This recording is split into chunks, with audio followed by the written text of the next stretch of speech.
Le ridicule et la méchanceté sont ses traits de caractère. La haine est un poison mortel dont beaucoup se nourrissent pour vivre.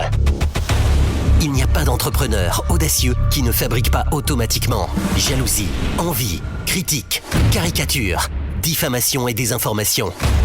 Bienvenue sur Radio Espace Guinée, la radio dont les autres s'inspirent. Radio Espace Guinée. À Conakry, sur 99.7. En région, à Labé, Kakandé, sur 99.7. À Cancan, sur 99. Kabine Kondé à la réalisation, merci à vous à l'international, merci à Madousso qui gère les sons ici à la radio, merci de votre fidélité, bienvenue dans la deuxième partie de cette émission, les grandes gueules sur Radio Espace Guinée, continuez à réagir, les contacts s'affichent juste en bas de l'écran si vous le voulez bien, avec plaisir. Tout de suite, dans moins de 2 minutes, je m'intéresse évidemment à vos réactions. Au menu, la lutte contre l'épidémie d'Ebola est en cours, les agents de santé déployés à Goké pour contenir donc la propagation du virus. Les recherches donc des contacts des patients, donc zéro, n'a pas encore permis évidemment de les identifier. Néanmoins, à ces jours, plus de 100 personnes qu'on soupçonne avoir été proches, des malades, sont activement suivis donc du côté de Zérekoré à Conakry. Sur place, les autorités administratives s'inquiètent dans la sensibilisation. Pour quels résultats à ces jours? Nous essayons de comprendre ce matin, mesdames et messieurs, avec Ibrahim Koné. Il est le sous-préfet de Goké. Il répondra évidemment aux questions des GG ce matin. L'actualité politique reste marquée donc en Guinée par les procès en attente, vous le savez très bien, et en cours des opposants et des activistes de la société civile, alors que les avocats annoncent leur retrait de toute procédure judiciaire. Le gouvernement sort un rapport détaillé de ce qui serait le plan déjoué donc du FNDC et de l'UFDG. Les ministres de la sécurité et de l'administration du territoire rappellent les discours tenus donc par les opposants au 3e mandat et s'appuient sur quelques événements et photos d'armes et munitions. Veut-il justifier ainsi, en tout cas, leur détention? Certaines frontières avec les pays voisins restent toujours fermées, il faut le dire. L'idée de dialogue voulue donc par une frange de la classe politique ne semble pas être une priorité du pouvoir. Pour commenter donc cette actualité et évoquer le rôle qu'il compte jouer pour rapprocher donc les positions assez divergentes. Il faut le rappeler, honorable Aboubacar Souma, il est le président du parti Guinée pour la démocratie et l'équilibre. Il répondra aux questions des GG. C'est notre invité de parcours ce matin. Voilà, beaucoup de réactions ce matin avec les auditeurs. On va essayer de s'intéresser évidemment à vos réactions avec ce premier message que nous parvient donc de Poulo Rolissa. Merci Poulo, voilà, pour cette valorisée, qu'est-ce qu'il veut dire, remarquable de notre culture. Ok, il parle de notre habillement ce matin. Cependant, la rouverture donc des frontières entre la Guinée et la Sierra Leone est une bonne chose pour certains commerçants, mais ils doivent évidemment continuer pour la rouverture de toutes les frontières. Bonne journée à vous. On reste, voilà, là je suis perdu un petit peu avec les messages, donc on va y aller avec les tweets cette fois-ci, évidemment avec la complicité de Kabine Kondé. Sinon, nous avons Alpha Moussa Makadabi évidemment qui nous écrit ce matin. Bonjour Lamine, bonjour à toute l'équipe. Lamine, est-ce que vous savez qu'à cause de vous, les prix de bazin ont grimpé dans les boutiques? Il est terrible ce garçon-là. Vous abusez, il n'y a pas de problème. Merci beaucoup Alpha Moussa Makadabi. Merci à Moria Kaba aussi qui nous écrit pour la survie d'une partie de sa population sensible aux souffrances de son peuple. Le président léonais s'est débarrassé de sa fierté à œuvrer donc pour l'ouverture de ses frontières avec la Guinée. Qu'est fait le nôtre pendant que des centaines de citoyens souffrent par la fermeture de ses frontières avec le Sénégal? Cependant, les prix de denrées grimpent. Nous méritons mieux. Lui, c'est Moria Kaba du côté de l'UFR. Merci aussi à Suleiman Konaté du côté de l'UFDG qui nous écrit: la théorie du complot refait surface en Guinée. Il est important cependant de comprendre que la seule véritable menace pour la stabilité de notre pays reste ce régime dictatorial. Il faut accepter l'alternance démocratique, libérer les détenus politiques et ouvrir les frontières. La Guinée ira mieux. Suleiman Konaté du côté de l'UFDG qui nous envoie envoie ce message. On va rester toujours dans le sillage avec cette fois-ci les tweets qui nous parviennent à l'instant T avec Sekou Chek Diakité qui nous écrit vraisemblablement un espoir qui n'aura que courte durée. Rien ne pourrait garantir aux Guinéens aujourd'hui que la Sierra Leone, y compris les autres pays voisins, ne fermeront pas donc leurs frontières après cette répartition du virus Ebola. Qu'Allah vienne en aide. Diop le critique aussi sur Twitter nous écrit bonjour les grandes gueules, bonjour Lamine. Je me demande pourquoi la rouverture des frontières avec la Sierra Leone et pourquoi pas le Sénégal et la Guinée-Bissau, alors que le volume des échanges avec ces deux pays un peu plus du double comparé donc à celui dirigé par Zulus Madabio. Je comprends pas du tout. On y va avec Doc Ablo aussi qui nous écrit. Jusqu'à présent, la population guinéenne n'a toujours pas compris la fermeture des frontières avec certains pays. Voilà, je pense que le gouvernement devrait faire un effort pour communiquer mieux et rassurer donc le peuple de Guinée. On reste dans le sillage avec Koulibaly, les démocrates, cette fois-ci qui nous écrit aussi sur Twitter. Bonjour les grandes gueules, bonjour à toute l'équipe.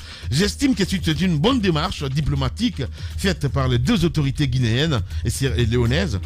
Et je pense que les jours à venir, ça serait le tour du Sénégal et la Guinée-Bissau. Seikoumar Bolé aussi, un fervent évidemment sur Twitter qui nous écrit. Bonjour les grandes gueules, je n'ai jamais compris cette longue fermeture des frontières qui n'a servi qu'à appauvrir certains compatriotes qui ont des affaires dans ces pays-là. Eh bien, il est temps qu'on nous montre les opportunités qu'avait Ebola dans les années passées pour éviter donc le pire. Santigui aussi sur Twitter nous écrit bonjour les GG, bonjour à toute l'équipe. La sécurité d'une nation dépend de ses propres forces et la mise en place de moyens adéquats, utilisés par celle-ci. Tant qu'il y a le G5 Sahel, on parlera toujours de terrorisme. N'oubliez pas que les directives viennent de l'Occident aussi. C'est un auditeur évidemment qui nous envoie ce message. Adolphe le Sankariste, un auditeur fervent, un auditeur fidèle évidemment qui nous écrit bonjour Lamine, bonjour à toute l'équipe. Je pense que les guerres s'arrêteront au monde, plus particulièrement au Sahel, le jour où les multinationales mettront fin à la production des armes. Sans cet effet, la paix ne sera qu'un mot. Le Sankariste qui nous envoie ce message. On reste avec Youssef Kaba du côté de PEDN aussi qui nous écrit. Il est de la responsabilité des tenants du pouvoir de sécuriser toute l'étendue du territoire national. La vigilance doit être mais pas qu'aux frontières.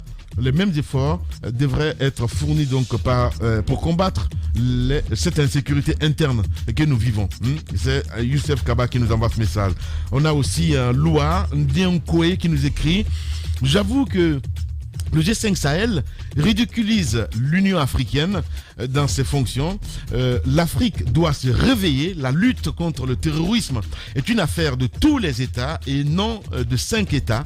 Mon Dieu, qu'ils se bougent, ces dirigeants, qu'ils arrêtent de quémander. Trop, c'est trop. Il est révolté ce matin, Loa.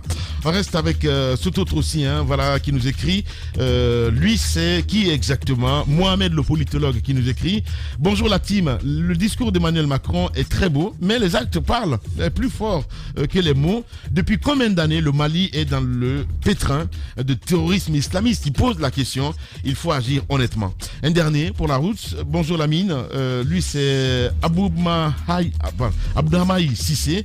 La guerre au Mali est une guerre imposée par l'Occident. Les troupes étrangères africaines sont juste bouclier humain pour la France. Sinon, nous, les Maliens, on en a marre du MINUSMA et Barkhane. Voilà, c'est un auditeur qui nous écrit du côté du Mali. Voilà, ce matin. On va rester dans le sillage. On va aller à Vonkifon dans un instant, mon cher Jacques Léoa Leno, parce que le déguerpissement, je pensais que ça concernait seulement Conakry. Ouais, patatras, Chefoté et Chemaf, oui. Ils ont touché Vous savez, depuis 2015, dans le plan, programme Conakry Vision 2040, le ministère de la ville, donc, qui était dirigé à l'époque par Lunseni Camara, a identifié quelques zones que l'État devrait récupérer aussi bien dans le Grand Conakry qu'un peu plus loin. Donc, Wankifon relève de Koya, donc ça fait un peu partie de ce Grand Conakry. On a identifié semble-t-il, d'abord 16 000 hectares pour l'ensemble de ces domaines qui devraient être récupérés, peut-être aménagés par l'État. Et à Wonkifon, c'est 10 hectares qui seraient concernés. Maintenant, ça touche quelques villages. On ne sait pas trop. On apprend qu'on est allé au-delà du domaine qui était prévu par Luceni Camara en 2015. Voilà, Jacques Liwane, on va revenir dans un instant. Et pour toucher évidemment à la réalité, nos reporters évidemment déployés sur tout le terrain, on va essayer de suivre cet élément de notre ami André Moissi Milimono. Voilà. Nous sommes à Donéa, dans Wonkifon. Les populations de ce village vivent désormais la peur au ventre. L'arrivée du bulldozer de déguerpissement n'est qu'une question d'heure. Un village complet et son contenu, 16 autres secteurs, plus de 5000 personnes seront impactées par ces opérations de déguerpissement. Les villageois réunis en collectif comptent s'y opposer.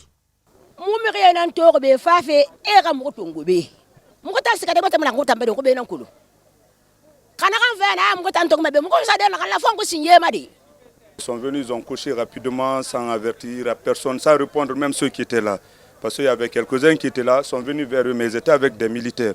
Ce vieil homme de plus de 100 ans vit ici depuis la période coloniale.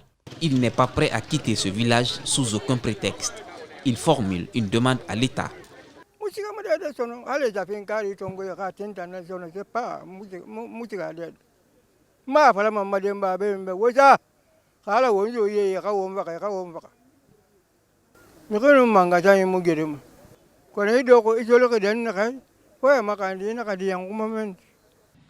Les autorités locales de Wonkifon ne nient pas le fait que ces populations pourraient être déguerpies de leur village. Selon le sous-préfet, 16 hectares de terrain, dont une partie de Wonkifon, ont été réservés par l'État pour la réalisation du projet Conakry Vision 2040. Toutes les populations sont au courant, elles sont informées depuis qu'il est interdit de faire des nouvelles constructions et pratiquement c'est une zone de l'État réservée.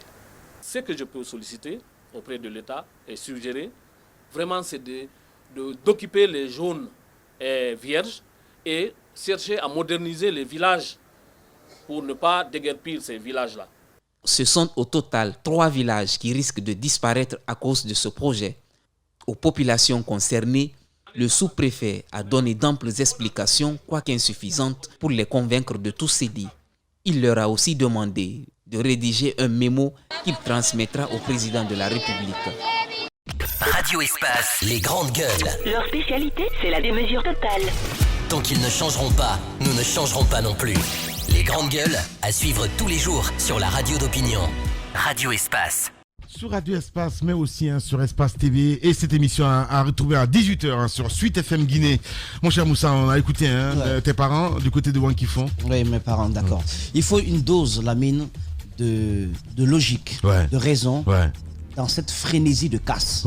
Il faut un peu de recul.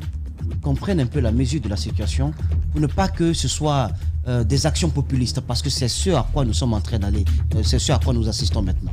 Le président, quand il donne le ton, c'est autour de lui, on n'a pas le courage de lui faire comprendre qu'il peut y avoir des mesures pour atténuer cela ou bien des mesures d'accompagnement. Non, tout le monde s'y met maintenant. C'est le cas des téléviseurs qui sont décrochés. Nous, on a été dans le bureau, on n'a pas pu regarder des téléviseurs.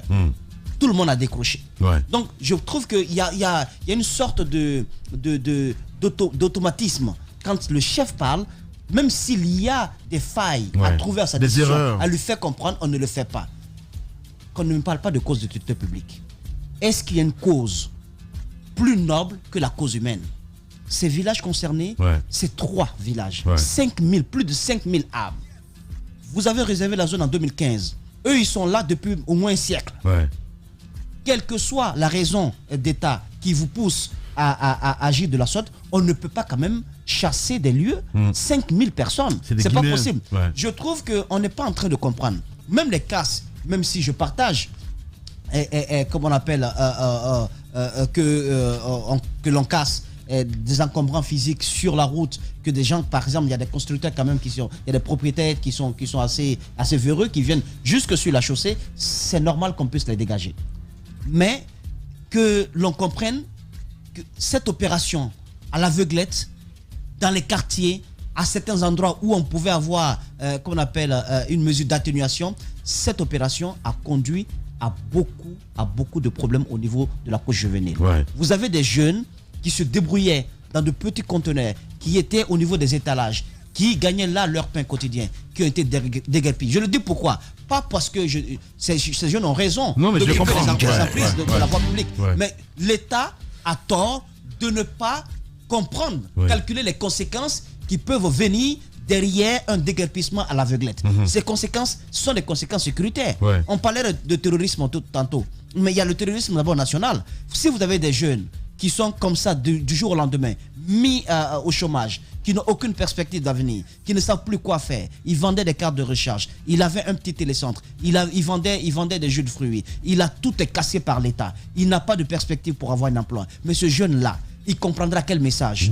Il comprendra quel message. C'est bon d'aménager le territoire. Vous avez vu le travail qui est en train de... L'humain doit passer exactement, partout. C'est d'abord la cause humaine. Vous avez vu les passerelles de Métal Plus au niveau comment on appelle, de Cosa, du côté de la tannerie, du côté de l'enseignant également, qui sont en train d'être construites.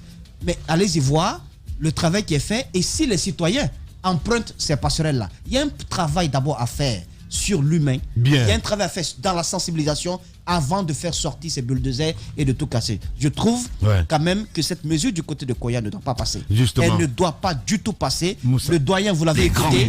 Il a plus de 100 ans. Voilà, quand même. donc je trouve vraiment voilà. qu'il faut, à un moment donné, ça suffit. Voilà, l'humain doit passer d'avant. Allez-y, Mafoudi Amangoura.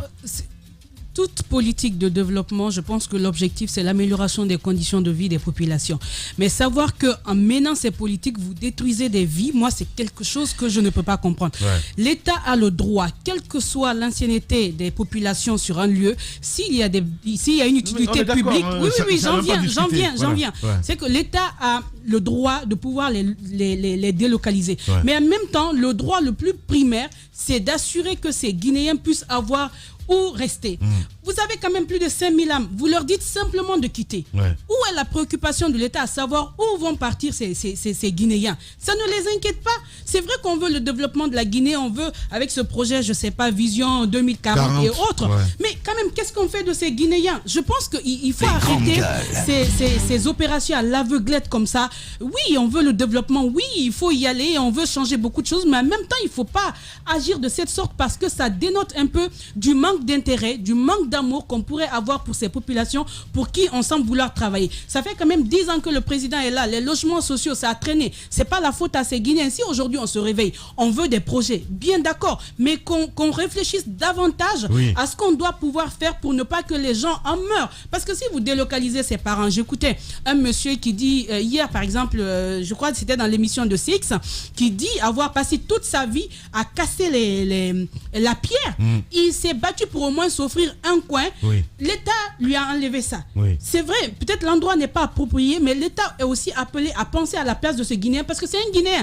Il n'a certes pas fait les choses dans les règles de l'art, mais toi tu es censé l'aider, l'encadrer. C'est ce qui manque un peu. Il le faut, sinon ça va être compliqué. Au bout de 2 ans, je pense que le président Alpha Condé s'en sortira avec des Guinéens qui auront assez de douleur dans le cœur, et juste parce qu'il a mené des actions qu'il n'a pas bien menées, quelle que soit la noblesse de l'idée. Voilà, Jacques Lebalinois, allez.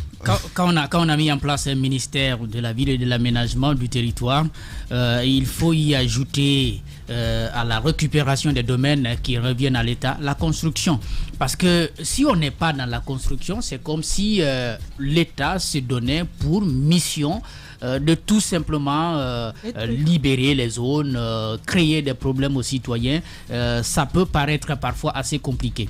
Moi, je peux dire, d'abord, on reconnaît à l'État ce droit-là de récupérer les domaines, soit qui lui reviennent, ou qu'il récupère même les domaines qui appartiennent aux gens pour des causes d'utilité publique. Mais procéder par étapes. Vous avez déjà récupéré des zones du côté de Kaporo. Mettez-les en valeur. Il faut les aménager. Comme ça, si vous avez réussi à faire quelque chose de beau, là où vous avez récupéré les domaines, si vous dites à tout un village de déguerpir, bien entendu avec des mesures d'accompagnement, aucun citoyen guinéen ne prendrait ça à mal. Mais on est seulement dans la casse. La dernière fois, j'écoutais le maire de Matoto sur nos antennes ici lorsqu'on lui a posé la question, puisqu'on est en train de dégager les emprises de routes, pour vous, votre commune, qu'est-ce que vous avez prévu? Il a dit, on va voir.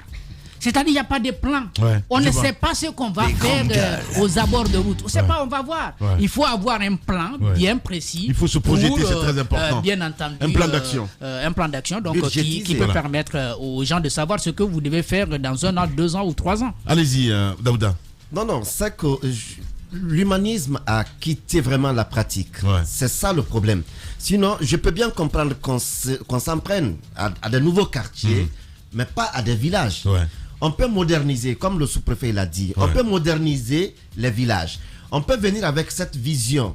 Le village peut être au centre d'une nouvelle ville, mais que le village ne perde pas son histoire. Ce vieillard, il a 100 ans quand même. Hein? Le vieillard Biro Souma dont on a entendu parler, il n'est pas venu là avant-hier. Le village est plus ancien que lui. Il n'est pas venu là avant-hier. Lui, s'il est né là, s'il est né dans ce village, ça veut dire que le village est plus ancien que lui. Et qu'on veuille aujourd'hui déplacer pas un village, pas 2 villages, 3 villages, les grandes gueules. Et pas de nouveaux quartiers. Je peux comprendre par exemple quand on prend du côté de Kindiadi, on dit non, les gens sont venus s'installer là parce qu'il n'y avait pas de village là, on peut comprendre. Mais quand il s'agit d'un village, on a l'expérience des villages qui entouraient par exemple Kaleta, Swapiti et autres. Les gens ont certes été déplacés, on dit on va construire pour vous. Ils ont construit. Mais les gens se plaignent de beaucoup de choses. Évidemment, ils n'ont pas de terre cultivable. Ils ne peuvent rien faire, ils sont là. Il n'y a même pas un arbre qui puisse pousser dans ces villages aujourd'hui. Lorsqu'on doit aller vers le développement, vers la modernisation, il faut aussi penser à la vie après la modernisation. Mais lorsqu'on n'y est pas, je me dis qu'au lieu de faire pour les populations, on fera plutôt contre les populations et ça peut retourner contre les gouvernants. On a le cas Kaporo aujourd'hui. Voilà, non, je comprends très bien. L'humain doit passer par-dessus tout, c'est très important, mon cher Ahmed. Allez-y. Absolument. Non, mais dans cette histoire, il y a le fond, il y a la forme, et puis il y a la brutalité de l'État, qui est vraiment, la manière est très brutale. Le fond, on le sait, c'est la modernisation de la Guinée. La forme, ça ne se fera pas sans les Guinéens. Donc il faut absolument que l'État fasse des concertations avant d'aller bêtement casser des villages entiers. Moi, je regarde ce monsieur Souma qui est effectivement un ancien.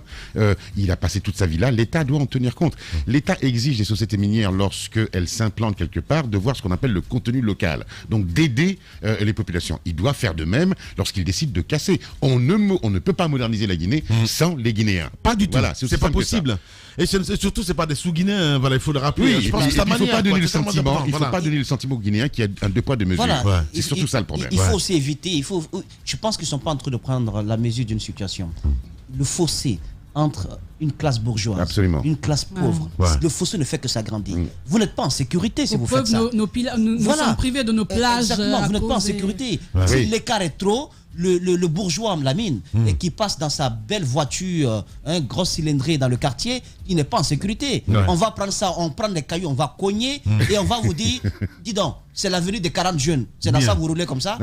Parce qu'ils ont permis à ce que ce fossé s'agrandisse. On est en train de casser partout. La construction n'est nulle part. Les logements sociaux, c'est un nouveau projet. Je ne dis pas que la Guifil, ce n'est rien, mais ça obéit à une procédure et tout. Eux, ils connaissent ça là-bas, où ils font. Ils ne savent absolument rien. Parce qu'on leur a pas expliqué. Je pense que vous n'avez pas, en matière de logement, de politique de logements sociaux, le président n'a pas fait grand-chose. Le président n'a pas fait grand-chose. C'est pas pour contenter, comment on appelle, le président ivoirien, mais Lamine, avant d'atterrir à l'aéroport d'Abidjan, vous voyez mais à perte de vue des logements sociaux qui sont construits. Ici, on n'en a pas. On n'en a pas pour ça. Ça vient d'être mis en place par la primature. Vous cassez partout alors que vous n'offrez pas d'alternative. C'est pas normal. Mais c'est justement cette alternative-là. Il y a une politique d'urbanisation qui est effective en Côte d'Ivoire. Mais quand tu vois, moi, quand je regarde le Boulbinet de mon enfance ou la Corniche, on a privatisé toutes les plages.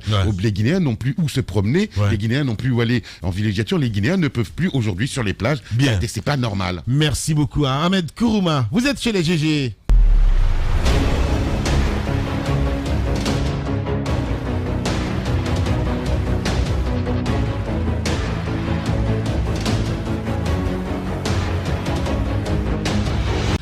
les matins sur Radio Espace, mais aussi sur Espace TV. Merci à vous qui nous rejoignez maintenant.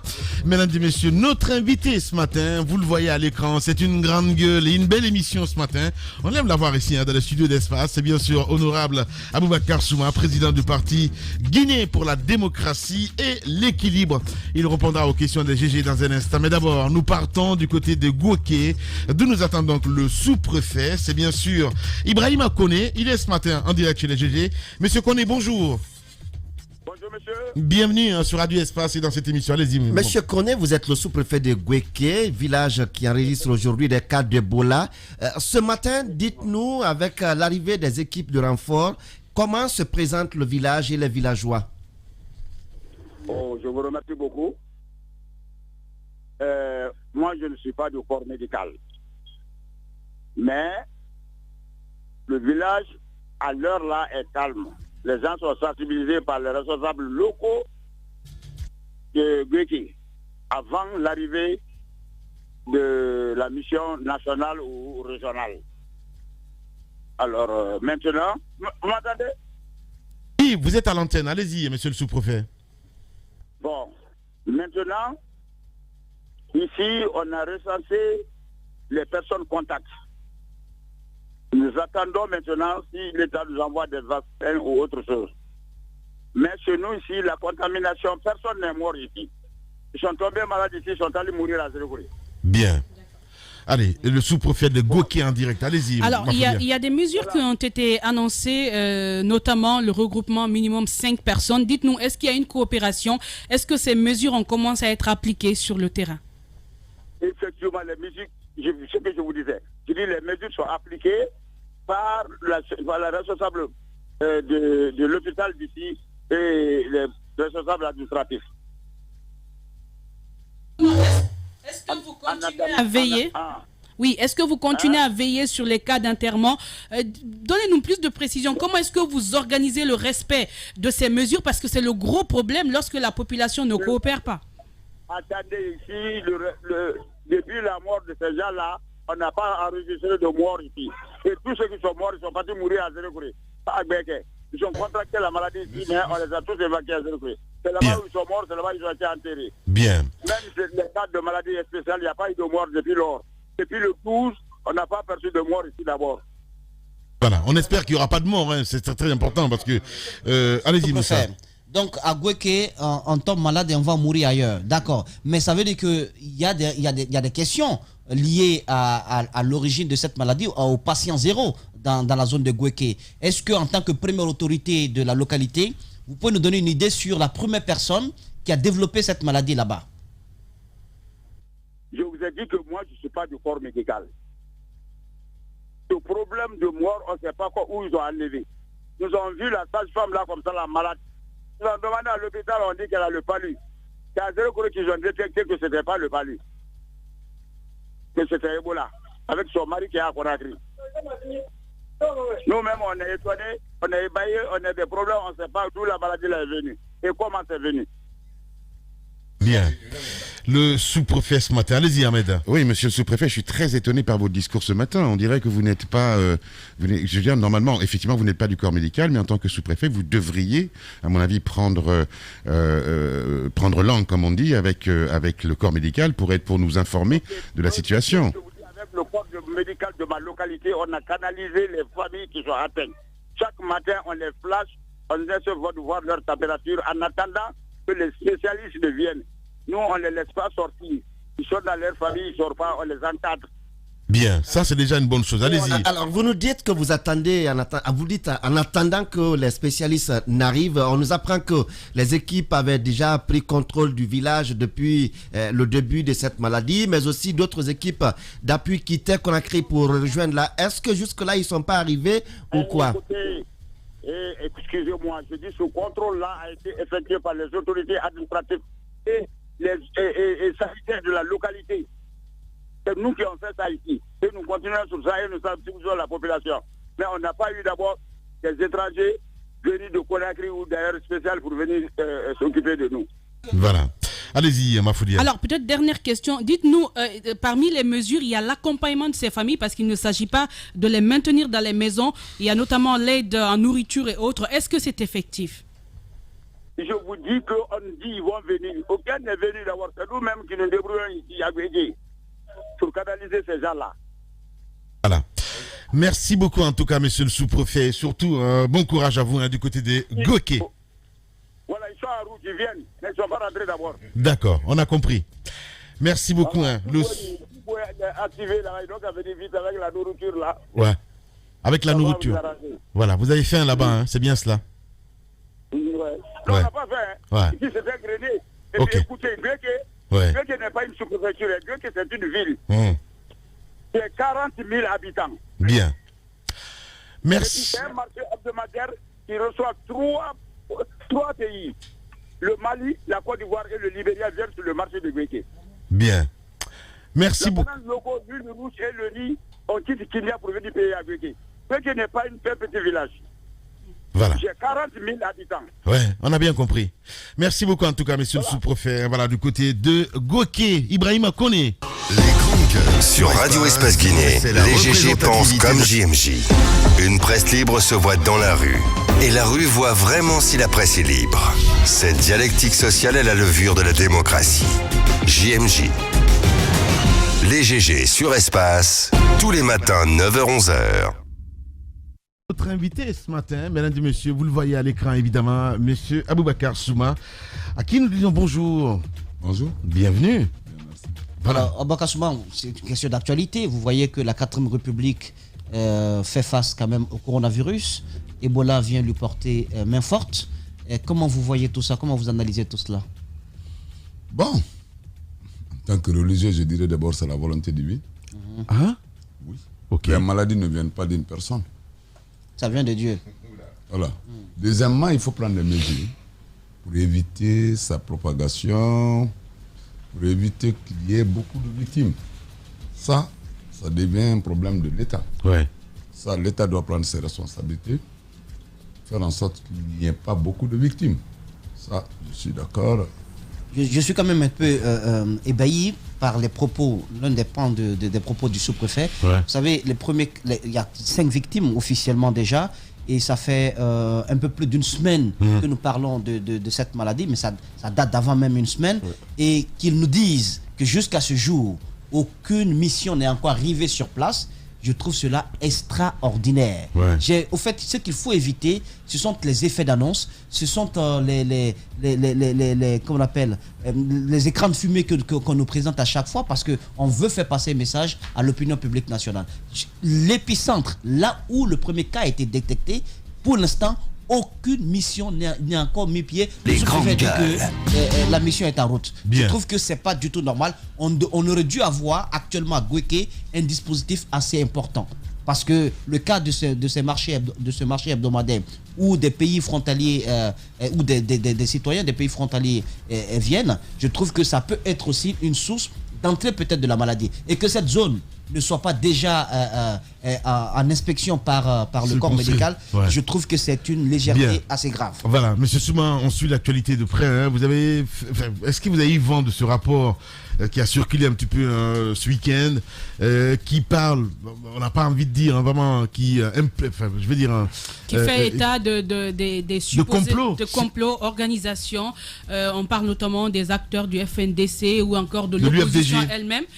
Surtout de l'UFDG. Hein, de l'UFDG, exactement. Voilà. Est-ce que vous avez eu vent de ce rapport? Oui, l'UFA a été cité. Ok. Oui, bon, je n'ai pas vu le rapport.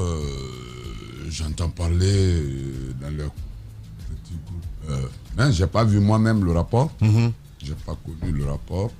Mais je voudrais qu'on cesse en Guinée de raconter ce problème de complot politique qui a, si tu veux, détruit l'essence même de ce pays depuis les années d'indépendance. Nous allons en complot, lorsqu'il y a des défauts ou des erreurs politiques commises, on est en train, pour masquer peut-être ces erreurs politiques, on essaie de créer les situations où la population fera face et puis oublier l'essentiel. Moi je pense que lorsque quelqu'un... C'est la politique politicienne pour vous? C'est de la politique politicienne. politicienne pu le dire. Lorsqu'on sait que quelqu'un est en train de préparer un coup d'État, on a des preuves tangibles. On n'a pas besoin de passer par la voie médiatique. On les met devant la justice. C'est justifié. C'est de cela qu'il s'agit là. Mais il me paraît trop politicien de faire des choses qui ne sont pas fondées pour juste essayer d'oublier les gens de l'essentiel ou de les détourner de l'essentiel. Mais je comprends très bien ce que vous voulez dire. Alors, qu'est-ce que vous diriez? Le rapport, il en est un, mais qu'est-ce que vous diriez alors de toutes ces accusations portées aujourd'hui contre ces les opposants qui sont en prison, celui d'Alain Diallo qui ne se déplace plus, ces locaux sont barricadés. Est-ce qu'à ce niveau, vous pensez également que c'est de la politique politicienne? Bon, si les accusateurs, parce qu'il revient aux accusateurs d'apporter les preuves de donc à l'État. À l'État. N'est-ce pas? Oui. Moi, je ne suis pas juge. Non plus quelqu'un de la police ou de la gendarmerie qui aurait mené ces enquêtes-là jusqu'à voir ce rapport. Je ne peux pas commenter le contenu de ce rapport. Il revient à ceux-là qui l'ont fait de dire comment ils l'ont trouvé et de faire comparaître des accusés, qu'on leur donne toute la chance. Mais quelle est votre lecture de cette situation? Les opposants qui sont détenus à la maison centrale, d'autres sont malades, Ma d'autres position sont décédés. est connue, M. Lamine. Oui. Je l'ai dit sur les antennes. Oui. Si les gens sont arrêtés, la première chose, c'est de donner une certaine célérité dans les procédures de jugement. Oui. Qu'on sache que le peuple de Guinée sache pourquoi M. Gawala a été arrêté. Quels sont les faits qu'on le reproche? Est-ce c'est fondé? Est-ce que c'est pas fondé? J'ai été jusqu'à dire, les gens ne m'ont pas compris, je dis les libérer, demander leur libération me paraît invraisemblable en tant qu'homme politique.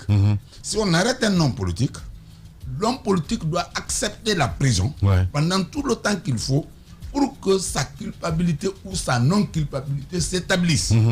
Avec une procédure pareille, non. Vous le dites si bien parce que vous êtes dans ce studio climatisé. Oui, mais s'il vous plaît, monsieur, vous dites avec le temps qu'il faut. Vous n'êtes pas à leur place. Je dis, je ne parle pas de Corentin, la maison centrale de Corentin. Vous parlez de quelle prison? Je parle de prison. Un homme politique résident en prison. Surveillé? Un homme politique en prison. Il y a plein d'hommes politiques qui ont été en prison. Ce n'est pas la Guinée qu'il faut voir là. Mais lorsqu'on t'accuse de quelque chose dont tu n'es pas auteur, tu n'as pas prouvé ton innocence, on te libère comme ça. Non, ils n'ont pas prouvé plutôt l'accusation. Les grands gars. Je ne parle pas de façon spécifique qu'à Ousmane Gawal, qu'à Chérif Ba, qu'à ceci. Moi, j'aurais souhaité qu'ils donnent la chance à nos amis de prouver leur innocence. Alors, comment du coup vous analysez la décision des avocats de la défense de se retirer du procès parce que ils sont convaincus je sais pas, d'un manque de clarté autour du traitement. Comment analysez-vous leur retrait? Je trouve, selon les argumentations que j'ai lues sur les réseaux sociaux, honnêtement, si cela s'avère vrai, ils ont tout à fait raison de se retirer parce qu'ils sont là pour que le droit soit dit. L'avocat, ce n'est pas pour défendre vaille que vaille son client. Il souhaite qu'il y ait la manifestation de la vérité juridique. Bien. Si cette vérité ne peut pas être obtenue, il a tout à fait raison de quitter. Bien. Monsieur le député. Il faut le rappeler, notre invité ce matin, honorable Aboubacar Souma, président de GDE, il faut le dire. On parle de dialogue cette fois-ci, c'est important, Ahmed. Oui, tout à fait, mais je voudrais juste, si tu me permets, revenir sur deux trucs, parce que j'ai noté 2-3 mots que vous avez utilisés. Célérité, ce qui veut dire que vous demandez une justesse dans la justice et dans la procédure. Puis vous avez, alors il y a quelque chose qui me choque de la part d'un député, c'est que vous venez de nous dire, je vous cite, selon ce que j'ai lu sur les réseaux sociaux. Vous êtes député de la République.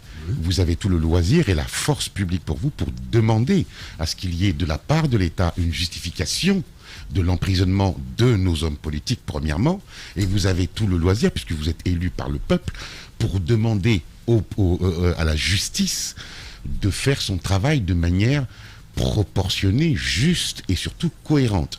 Or, vous nous parlez aujourd'hui, vous, député de la République, des réseaux sociaux. Je ne comprends pas.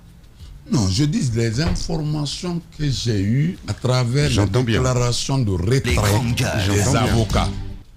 Je n'ai pas rencontré ces avocats de façon physique. Oui, mais est-ce que votre seule source de renseignement sont les réseaux sociaux, monsieur le député? Oui, mais peut-être que je vais poser... j'ai bien compris. Et je comprends parfaitement, Ahmed. Peut-être que je vais poser la question autrement.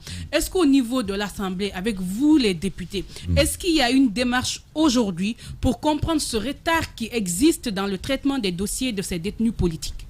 Merci beaucoup pour cette question.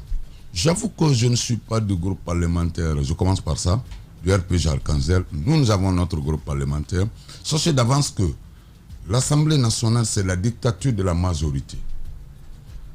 Nous n'avons que 2 instruments à notre disposition pour pouvoir aller dans le sens de mon ami Ahmed Kourouma, c'est-à-dire contrôler l'action gouvernementale. Lorsqu'il y a des Guinéens qui sont arrêtés, nous pouvons, en tant que député, un député est un intercesseur permanent.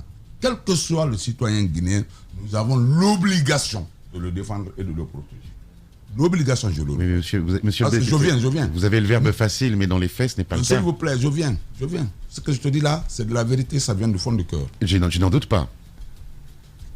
Pour le faire, nous avons 2 instruments. Soit la mise en place d'une commission d'enquête parlementaire ou la mise en place d'une commission d'information parlementaire. Oui. Lorsque vous proposez la mise en place d'une telle structure ou d'une telle commission, il faudrait que ça passe au niveau de la plénière. Si la plénière ne valide pas, ça ne bougera pas. Mais est-ce que vous l'avez fait? Est-ce que vous l'avez fait? On comprend. C'est vrai que c'est établi ainsi, mais est-ce que vous l'avez fait déjà? Et que ça ne passe pas? Ça n'a pas été fait. Pourquoi? Ça n'a pas été fait. Pourquoi? Nous avons... Pas par rapport aux prisonniers, mais moi personnellement, nous avons tenté de mettre en place certaines commissions d'enquête parlementaire sur le problème minier, de Bokeh, de Bofa et autres. Ça n'a pas prospéré. Oui, bien. Alors, moi, je voudrais tout de même je sais que vous comprenez la politique actuelle du bâton et de la carotte. Ouais. D'abord, il y a le président de la République qui parle de dialogue inclusif et de cadre de dialogue permanent.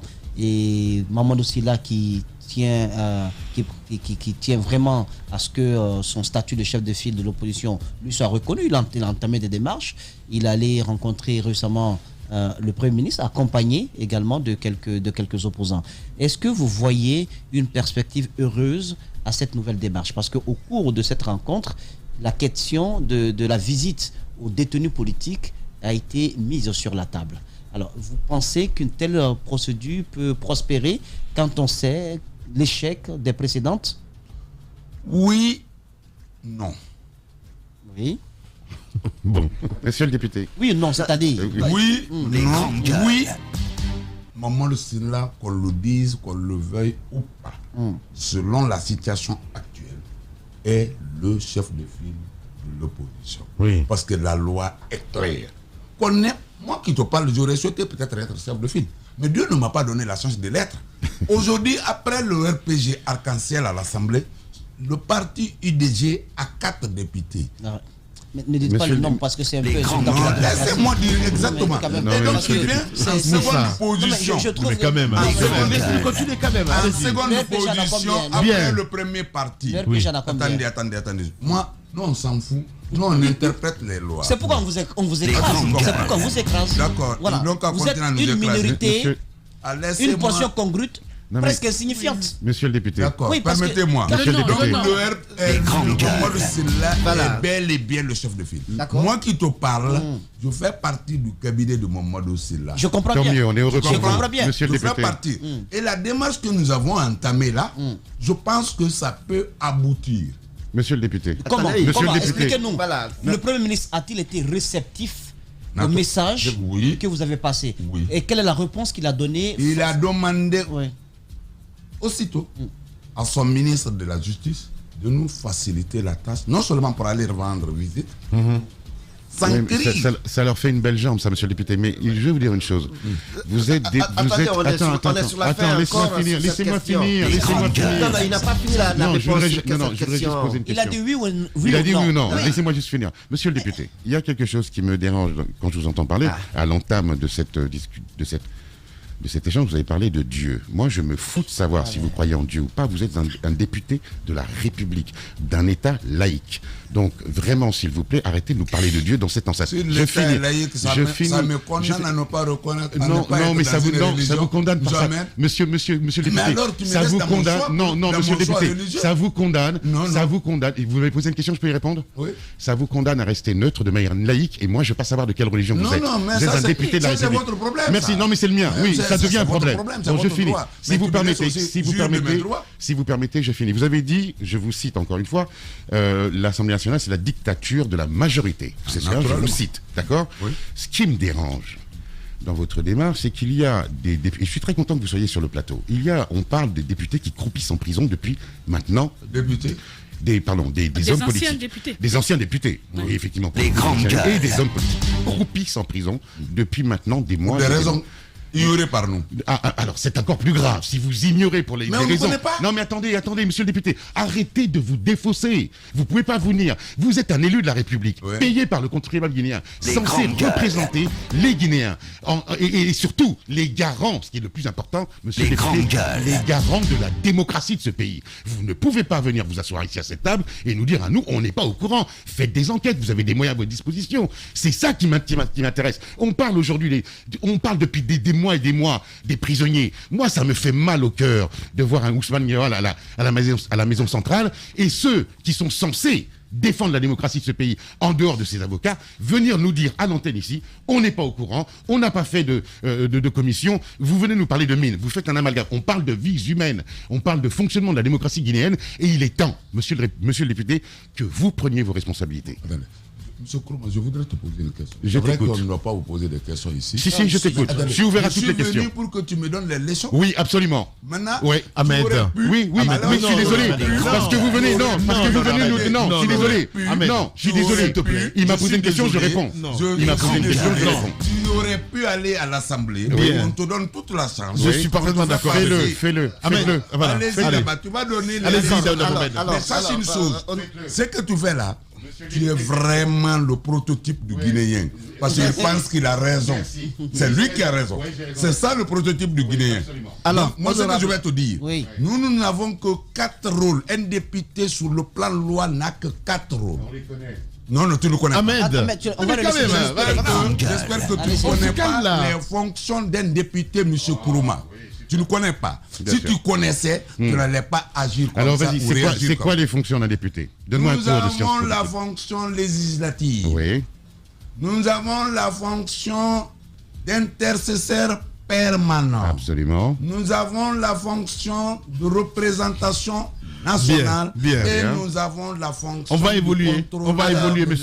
monsieur Souma. On va évoluer de l'action publique. On va évoluer, monsieur Souma, s'il vous plaît. Allez-y, honorable, aujourd'hui, ce sont quand même vos amis, ce sont vos compatriotes qui croupissent en prison. Oui. La question de leur procès, parce que vous ne souhaiteriez pas aujourd'hui qu'ils soient libérés ainsi sans que la culpabilité ou l'innocence soit établie, est-ce que vous en avez parlé directement avec le Premier ministre pour que les procès soient vraiment des procès crédibles qui garantissent quand même, s'ils doivent être coupables ou innocents, que cela soit vraiment réel? Mon frère, non seulement nous l'avons dit verbalement, mais nous avons rédigé un mémorandum écrit, noir sur blanc, envoyé au président de la République, envoyé au gouvernement à travers le Premier ministre. Et je crois que le chef de file, à travers son cabinet, est en train d'envoyer ça au niveau des institutions républicaines pour que le contenu soit connu de tous les Guinéens et les partenaires techniques et financiers. Mais est-ce que vous pensez qu'il y a une sincérité dans la démarche? Une efficacité. Dans quelle démarche? Dans la démarche du chef de file? Oui. Et la sincérité. Vous le pensez? Et l'attitude de l'exécutif face à vos différentes démarches, est-ce que vous avez espoir que ça pourrait marcher? C'est pourquoi j'ai commencé par dire on ne m'a pas permis de venir mes réponses. C'est pourquoi j'ai commencé par dire oui et non. On aurait pu me permettre d'aller au bout. Allez-y, monsieur Je ne peux pas, à l'heure où je vous parle, au moment que nous venons d'entamer cette démarche, dire que l'État, c'est-à-dire le gouvernement, sera sincère et sera respectueux des engagements qu'il va prendre vis-à-vis du cabinet de chef de file. Je ne peux pas le dire d'abord. Justement, la raison pour laquelle je parlais de sincérité, entre autres. Exactement. Voilà. Exactement. C'est pourquoi j'ai dit oui ou non. En tout cas, en ce qui nous concerne, sachez une chose. En ce qui nous concerne, ceux qui composent ce cabinet, nous ferons les grandes gueules. Maintenant, il revient à l'État. Comme on a posé le problème de visite dans les prisons, le Premier ministre a appelé le ministre de la Justice pour nous faciliter la tâche. Dans les jours à venir, espérons qu'ils vont accepter. Moi, je sais que les prisonniers acceptent de vous recevoir, parce qu'on a vu dans Sakuruma, entre autres. Non, mais c'est important.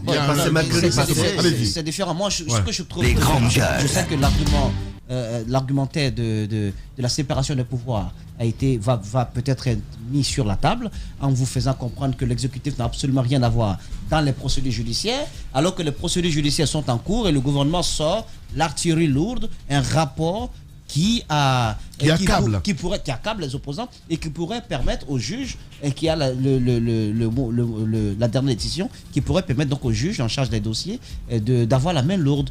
Comment vous comprenez d'abord cette attitude 2 poids 2 mesures? Attendez, ils ne pourront pas utiliser cet argument de séparation de pouvoir parce que tout simplement, sachez que, comment on appelle, l'État, lorsque le jugement ou quelqu'un a commis une faute, il doit être jugé, c'est l'État qui exerce un pouvoir.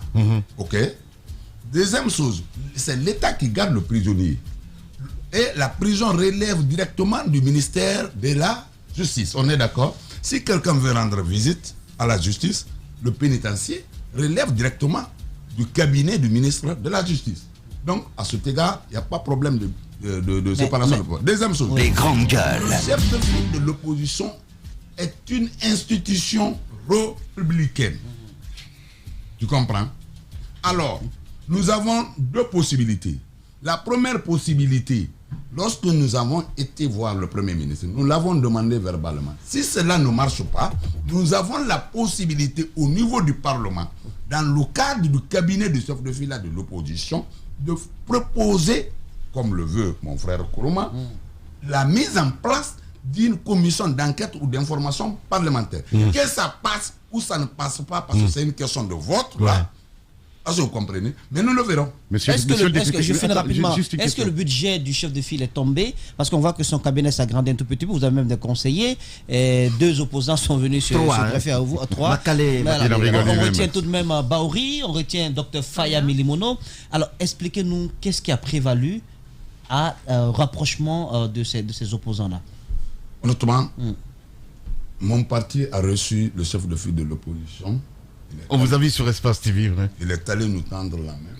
Il a demandé qu'il souhaiterait que tous les Guinéens acceptent qu'on se mette ensemble, qu'ils partagent les mêmes points de vue et les mêmes valeurs. D'accord. Vous avez intégré le cabinet? Moi, j'ai accepté, mon parti a accepté. Qu'est-ce qu'il a dit avec Baouri? Je ne peux pas le dire. Il y a 2 questions. Qu'est-ce qu'il a dit avec l'autre? Je ne peux pas. Maintenant, le budget. Le budget n'est pas encore élaboré. Bien. Ce que vous ne savez pas, lorsque le chef de file de l'opposition est désigné, il doit composer son cabinet. C'est au cabinet de faire une proposition de budget qui doit être discutée avec le bureau de l'Assemblée, soumis à la plénière, et la plénière ayant validé le budget. Le montant de 500 millions n'est donc pas périn? Non. Je vous ai dit ici, pendant que j'étais à l'UFDG, je dis ce qui a été fait pour obtenir les 500 millions, voire, parce que ça ne faisait pas 500 millions pic, je dis que la démarche a été fauchée. Bien. Je l'ai toujours dit. Monsieur le député, ça n'a pas été un on a débat. que 2 minutes, ça les n'a gars. pas Monsieur le suivi député. la procédure normale. Je l'ai toujours Monsieur dit. le député de la guerre, hein, voilà. Monsieur le député, est-ce qu'on peut revenir aux prisonniers? Parce que honnêtement, parler de sous ici, ça me...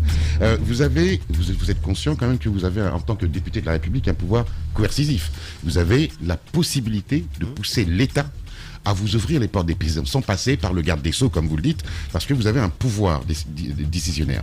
Ce qui me dérange, et c'est en cela que nous ne sommes pas d'accord, mais je le dis avec tout le respect que je vous entends député, c'est que j'ai l'impression que vos démarches ne sont pas concrètes. Elles sont, vous avez le verbe, ça s'entend, mais moi j'aimerais plus d'action parce que, encore une fois, on parle d'humains et il y a des hommes politiques qui croupissent en prison. Et j'ai l'impression vraiment, monsieur le député, navré de vous le dire, que l'Assemblée nationale et que vous en particulier, vous ne remplissez pas votre rôle de garant des libertés publiques et de la démocratie guinéenne. Ok, monsieur, je te donne, tu as le droit de le dire. Merci. C'est ta volonté. Merci. Mais je vais vous dire des choses. Abakar Soumé contre toute forme d'injustice. En tant que personne physique d'abord. Plus forte raison, responsable politique. Les amis qui sont Pour ceux qui sont aujourd'hui en prison, moi qui te parle, c'est mes amis à moi. Bien. Du fond du cœur, je ne souhaiterais pas la prison pour eux. Alors, puisque vous parlez... Attendez, je viens. Oui. Si c'était moi, si ça ne tenait qu'à moi, je ne souhaiterais pas la prison pour eux. Honnêtement, du fond du cœur. D'accord. Maintenant, dire que nous avons des méthodes outre qu'on peut utiliser, bien sûr, pour faire libérer nos amis. Non, pas libérer, c'est pas ce que j'ai dit. Allez, je dois rendre l'antenne malheureusement. Voilà. C'est de dénoncer. Moi, je suis parmi ceux-là qui sont passés dans les médias pour demander à ce que la procédure soit accélérée, pour qu'on sache qu'est-ce que nos amis ont fait. Si ils sont coupables, qu'on le chasse. S'ils ne le sont pas, qu'on les libère. Du fond du cœur, puisque vous parlez du fond du cœur, vous avez côtoyé vos amis pendant des années, vous avez fait des manifestations politiques ensemble. Est-ce que du fond du cœur, vous pensez sincèrement que les charges qui sont en train d'être évoquées peuvent être réelles? Fabrication d'armes, cache d'armes de guerre. Du fond du cœur, on veut entendre celui qui les a côtoyés, qui les connaît. Si on me dit que Ousmane Gawal peut tenir des propos, je sais, mais dire qu'il a gardé, je n'ai jamais vu Ousmane. Je n'ai jamais connu un Ousmane Gawal avec une intention quelconque. Bien. Fabrication. Merci beaucoup en tout cas. Chérif Ba, d'ailleurs, je le dirais, il n'est même pas un homme politique. Au contraire, c'est un homme religieux.